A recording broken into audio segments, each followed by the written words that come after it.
Steve, very glad you're here today. Very, very glad. Had a little car accident a few weeks ago on the way to one of your training camps at Stoke Mandeville, but quite a serious crash. So, joking aside, we're very happy that you're here today. Not nearly as happy as I am. I know. I think, you know, it's sort of been around 24/7. People in triathlon have heard about it, what's been going on. At the risk of sounding boring, my perception is that I hit some black ice at about 55 miles an hour on a deserted road, the A41. Lost control of the car, started going in front, and first of all you think, I'll get out of it, then I thought, I'm not, I'm going to die. Really, I'm going to die, this is it. Hit the barrier, started spinning, airbags came through at me, first time that's ever happened, nasty smell, wasn't quite sure, but it was the airbags, that was another bonus. Spun again, hit again, spun again, hit again, fortunately turned up, heading the right way, managed to get over to the side. I sound like a hero, I'm really not a hero. This was, you know, this was heart in the mouth time. And it was as everything should be with an accident. An ambulance was there, I didn't call them, somebody did, must have seen it. The police were there, the RAC picked me up within 20 minutes. I was working with Dan Bullock, thanks Dan, stood in for me, took the camp, just absolutely brilliant. All I had to worry about was me, Veronica and the kids getting back home. By 10 o'clock I was home. 10:30 I was walking the dogs in the park, and 12 o'clock we were in the pub saying thank you to everyone. It was cliche, life-changing experience. It is, oh my God, bonus. Yeah, bonus time. I mean, when something like that happens, you kind of always think it happens to someone else, but it certainly changes your sort of perception of life and what's important and what's not important. Yeah, I think it's the whole thing. You look at your friends. Growing up, you're going to live forever. We know that. You know, you're 15 years old. You're one of life's golden warriors. Nothing's going to happen. You're going to climb the highest mountain, swim the ocean, the whole bit. And then real life hits in, and you know you maybe lose an uncle and aunt. Oh God, what the sound like? But it is that whole, I guess, growing up thing, and you lose your friends, and you know, why them? Why not me? Why not? And then something happens, you think, wow, it's purely bonus. Carpe diem, all that stuff. But yeah, mean it, really mean it. Sorry about this. This was not meant to happen. People out there looking. This was was just off. It just went. But, you know, it is. It must be coming through the other side. Initially, you're dealing with the impact, the crash, you know, the stuff that's happened. Then when you come through the other side, you go, God, how lucky am I? You know. Yeah. But it wasn't your time, and you know, you're still here, and you're going to be here a lot longer. Yeah. And you know, Triathlon World's very happy for that. You know, you're such a legend in the sport. You've done so many wonderful things. You know, your commentary, your coaching, including Sean Bryce, who was, everyone knows, a brilliant star back in the sort of late 90s, early 2000, when you coached her to Sydney, and you know, you're having a wonderful career as a coach. We're going to talk about Sean and a couple of the other girls I was involved with going into Sydney, Kerry Skilfillan and Iona Winter from Jamaica. Just later on this morning about mental attitude and the way they dealt with the good things and the bad things, and you know, talking about things that happen with Sean, who I honestly believe would have medalled at Sydney. Realistically, I think she would have bronzed. And with what we know now, with the lady whose name I'm not going to mention, who won the gold, then maybe things would have been different. But if we talk about life-changing experiences, what happened to Sean at the Olympics with the crash, something which really wasn't her fault. You know, this whole thing of this is it, this is my day, and something comes in and punches you from the side, almost literally, and you get on with it. And that taught me an amazing amount.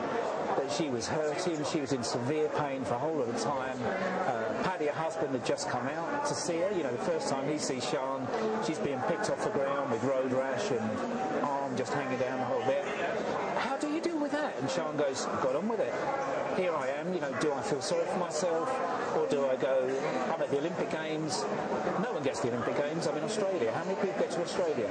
Get up, deal with it, let's go and watch as many events as we possibly can, we'll go and eat, we'll go and drink, we'll do everything. And it has to be carpe diem, you know. Every single day, get out there, do it, really live it, and at the same time, it's the other cliche, plan each tomorrow as if you will live forever, all that stuff. But it's true. true. Really, really true. I think in Sian's case, for a lot of newcomers to the sport, they won't have heard of Sian now, 9 years on. But she went into the Olympics and was certainly one of the European favourites, one of the top European athletes. And I think perhaps a bit sad for some people for her not to have carried on another year or two. Yeah. Because she was competing so well at the time. I think, Annie, you know, obviously your experience with Sian, you travelled a lot together, you roomed together, you were great teammates and training partners.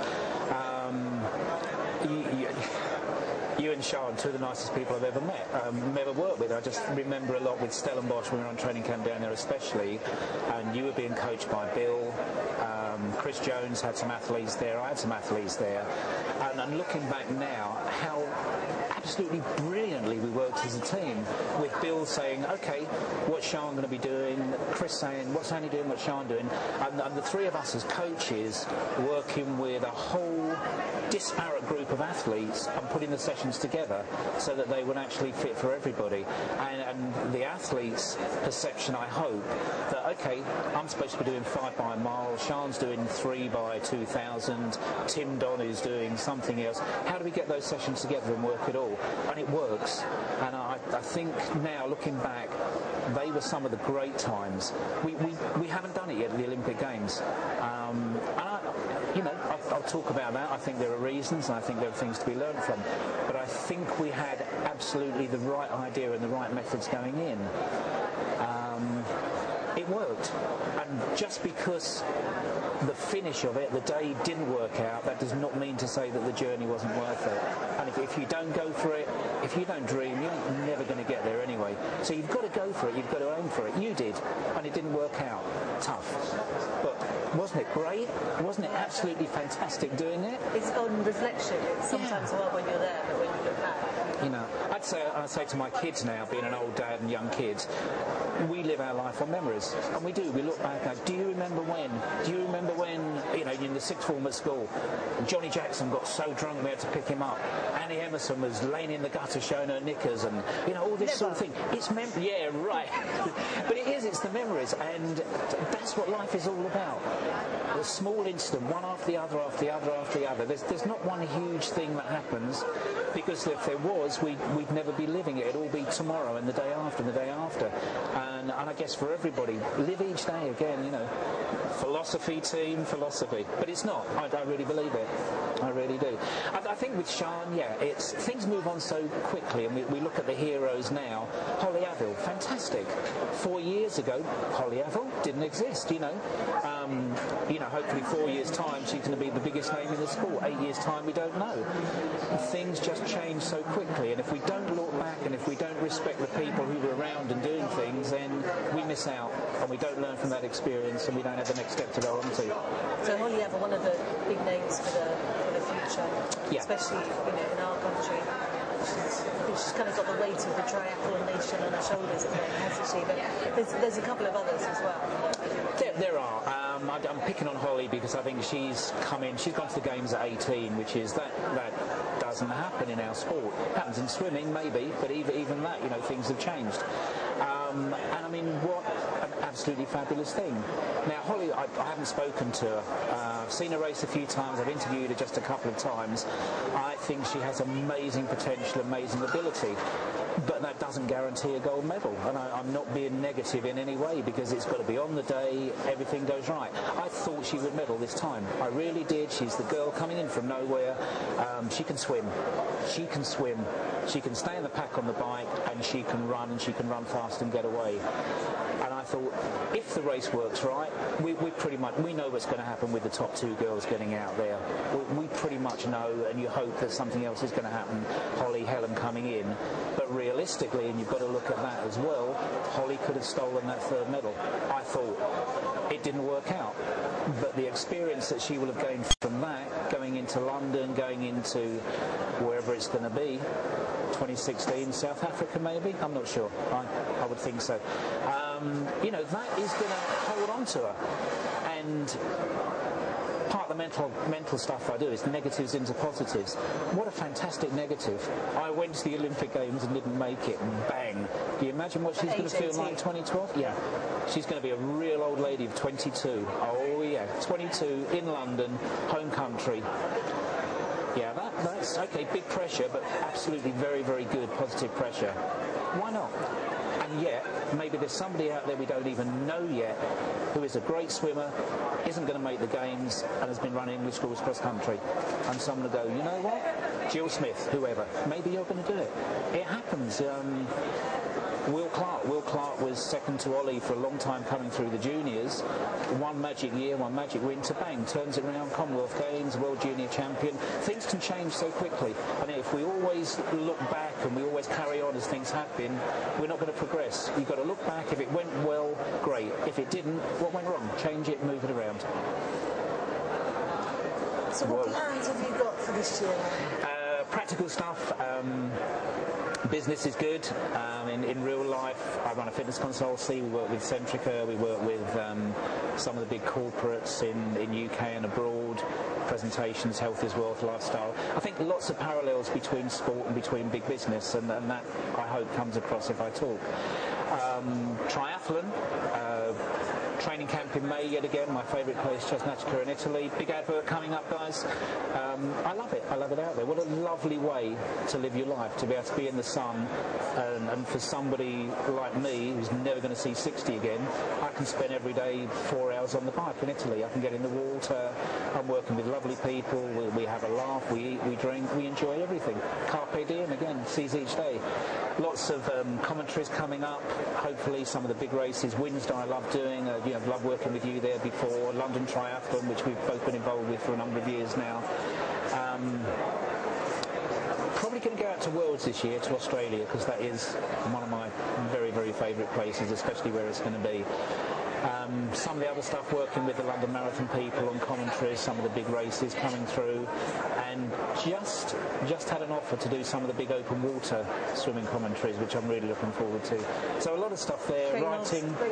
Yeah, the Great North Swim, and the people who are organising that are also organising the open water swim before the Hyde Park Triathlon this year, so that'll be a nice one to be involved with. The other stuff, writing for the magazines, coaching, working with some smashing people with my athletes at the moment. Toby Radcliffe out in Australia, big breakthrough for him last year at Ironman distance.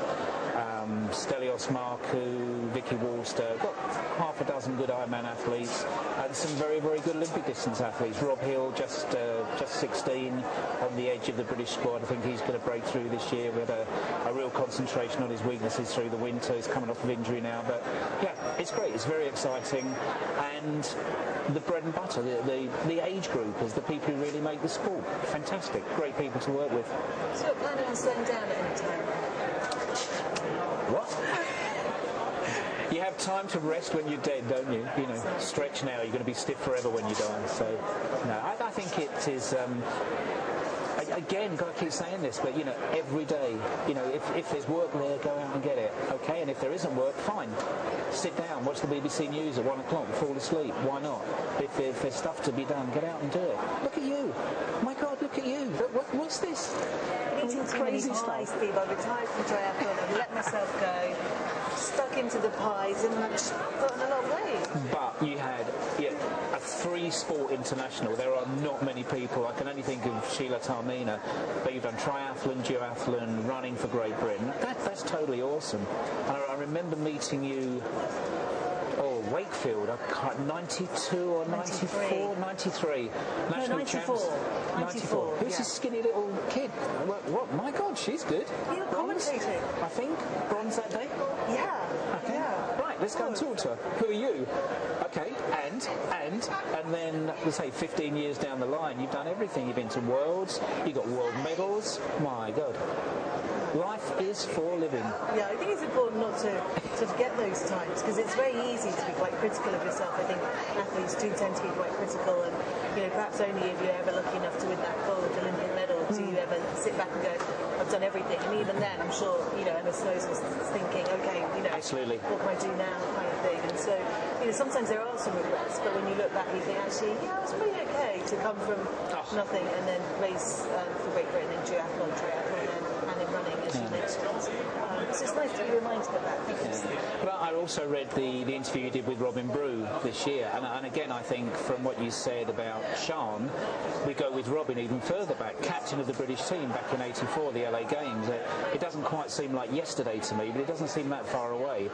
Robin broke the Olympic record in the heats, or the semis, I can't remember. And then he got fourth. Oh my God. Fourth in the Olympic final. And that's the difference, as Robin says. You know, you come back with a medal, everyone goes, golden boy, fantastic. And you know, shared a room with Robin so many times, trained with him, coached him, a really good friend. And he said, you know, maybe the difference was that he had his second turn was a good turn, it wasn't a great turn. That's the difference. That's the difference between a medal and not. Go back even further, Alf Engers. Guys, Alf Engers, first man in the world to get under 50 minutes for 25-mile time trial. And he was a fanatic. You know, they said that when Alf actually does die, they'll find him with his head jammed behind a lorry down the South End Road, because that's how you get the speed. But everyone knows bikers shave their legs, triathletes shave their legs.